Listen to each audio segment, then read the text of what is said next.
Hello dear students. आज का जो हमारा टॉपिक है वो है आपका role of the public prosecutor. जिससे कि हमने क्लर्क की क्लासेस में प्रीवियस क्लासेस है वहाँ पर आपने देखा था कि जो कोई भी जो अक्यूज्ड है उसको किसी क्राइम किया है तो उसको अरेस्ट करके लाते हैं। सो वहाँ पर आपके जो उसको एज अ कोर्ट में पेश किया जाता है।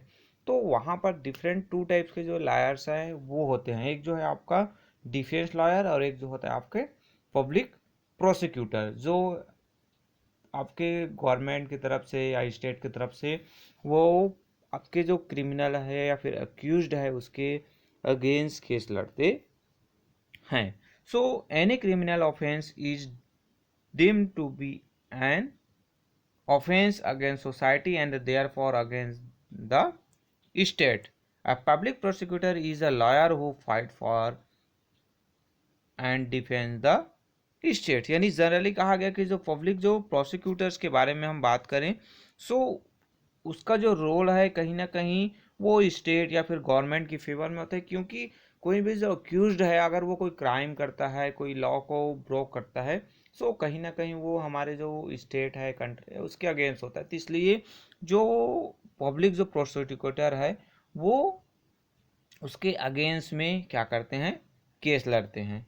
Then he or she is appointed by the state, therefore the state is defend against the crimes committed by the public prosecutor. The public prosecutor is expected to conduct the prosecutions or trial impartially and यानी आप यहाँ पर देखेंगे तो क्या होता है, public जो प्रोसिक्यूटर्स हैं उसका जो रोल है बहुत ही इंपॉर्टेंट हो जाता है, क्योंकि वो गवर्नमेंट की तरफ से, स्टेट की तरफ से किसी क्रिमिनल के अगेंस्ट वो केस करे तो उसके लिए कुछ जो पॉइंट्स इंपॉर्टेंट होते हैं कि वो जो है इम्पार्टली जो ट्रायल जो हो रहा है, गवर्नमेंट आपके जो कोर्ट में जो न्याय प्रक्रिया चल रही है तो उसमें वो किसी बिना किसी प्रेशर के, बिना किसी दबाव के, बिना किसी भेदभाव के वो क्या करता है, उसके अगेंस्ट, कोर्ट सिस्टम के अगेंस्ट वो क्या करे, उस क्रिमिनल को अगर वो क्राइम किए हैं तो उनको सजा दिलाने का प्रयास करे। Then is expect to present all the fact, evidence and witnesses before the court to enable an unbiased judgement. यानी यहाँ पर फिर एक पॉइंट आता है कि कहीं ना कहीं जितने भी सबूत हैं, जो वो फैक्ट्स हैं, एविडेंस हैं, विटनेसेस हैं, उनको कोर्ट के सामने बिना किसी भेदभावपूर्ण के उनको वो प्रेजेंट करे और जजमेंट दे, जहाँ पर अगर वो पर्सन गिल्टी है तो उनको क्या मिलना चाहिए, सज़ा होनी चाहिए, उसको पनिशमेंट मिलना चाहिए।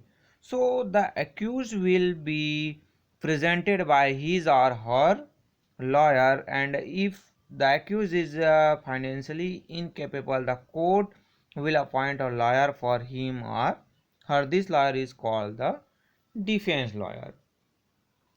मीन्स जनरली यहाँ पर क्या चीज़ होता है कि अगर कोई एक्यूज है जिसको पुलिस के द्वारा अरेस्ट करके लाया गया है, सो उनके लिए भी एक जो डिफेंस लॉयर होता है।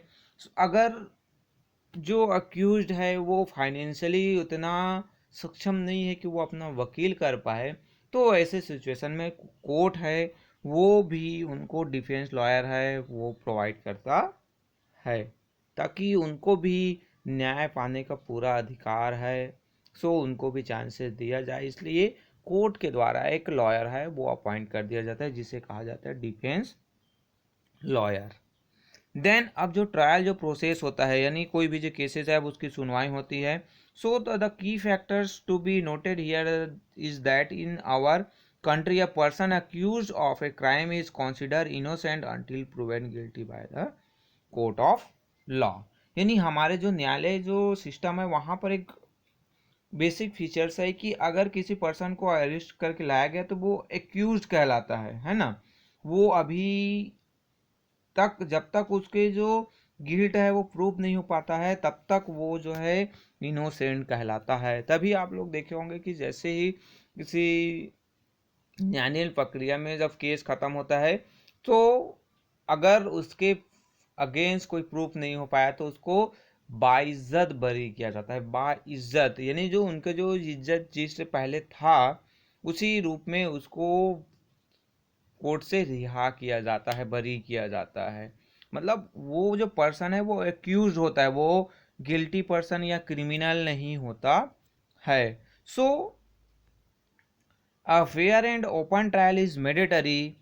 The judge, the public prosecutor, and the defense lawyer, the accused, the witness, and the public are present during the hearing. A witness is a person who actually saw the crime being committed. Witness will be cross examine by lawyer. अब जो court में जो process है आप लोग सभी के इसके बारे में जानते हैं कि कोर्ट में क्या होता है, कैसे जो प्रोसेस है वो चलता है, लॉयर कैसे योर ऑनर बोलते हैं। इसके बारे में आपको सबको पता है और ज़्यादा डील करने की ज़रूरत नहीं कि कैसे वहाँ पर एग्जामिन होता है, वहाँ पर जजेस होती है, वहाँ पर जो दोनों जो लॉयर होते हैं उसके अलावा और बहुत सारे लॉयर बैठ रहते हैं। साथ ही साथ वहाँ पर बहुत पब्लिक भी, कुछ जो पब्लिक भाई वो भी अलाउ होते हैं और आपस में वहाँ पर क्रॉस एग्जामिन होता है। विटनेस कौन होता है, तो वो जो पर्सन है जो एक्चुअली जो क्राइम होते हुए जो देखा है वो ऐसे जो पर्सन है वो विटनेस कहलाते हैं। वो उनसे भी दोनों तरफ के जो वकील है वो क्या करते हैं, क्रॉस क्वेश्चंस करते हैं, एग्जामिन करते हैं। Then as mentioned earlier, it is the responsibility of the public prosecutor to prevent beyond reasonable doubt the guilt of the accused person. अब यहाँ पर आया कि जो मेन रिस्पॉन्सिबिलिटी होती है कि वो पब्लिक जो प्रोसिक्यूटर है वो जो अगर कोई एक्यूज्ड है जिसको अरेस्ट करके लाया गया है तो उनके जो गिल्टी है उसको वो प्रूव करे, वो सबूत पेश करे, पुलिस के द्वारा इन्वेस्टिगेट किए हुए जो सबूत हैं, प्रूफ्स हैं, उसको कोर्ट के समक्ष प्रस्तुत करे और बातें बताए कि जो ये जो एक्यूज्ड पर्सन है उसने ही ये जो है क्राइम है वो कमिट किया है।